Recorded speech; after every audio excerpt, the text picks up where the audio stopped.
We'll guide you through how to fix the camera or webcam not working on a Lenovo laptop.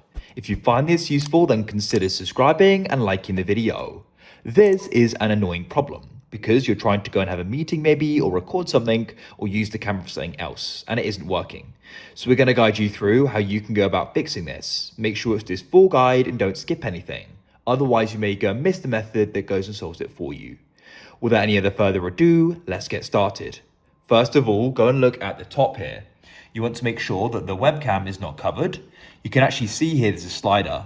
If this is slid one way, it's hidden. So you need to make sure it's slid so it's unhidden and the camera is going to go and be able to go and see if that solves the problem.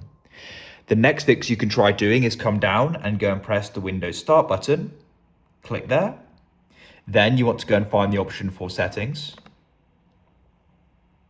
Come over to the left and you need to go and scroll down, find the option for privacy and security.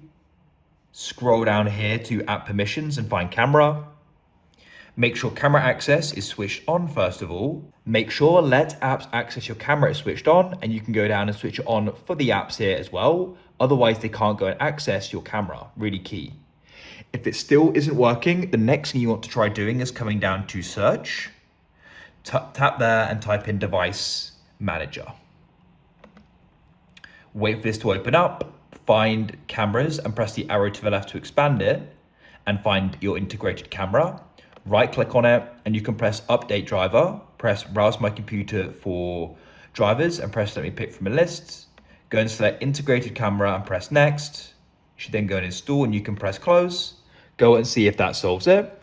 If it still doesn't, what you want to do is go and right click on it, press uninstall device. You can leave that unchecked and go and press uninstall.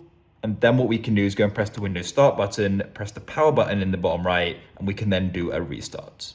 Then when it comes back on, hopefully it'll be going to be working. If you found this useful, then consider subscribing and liking the video.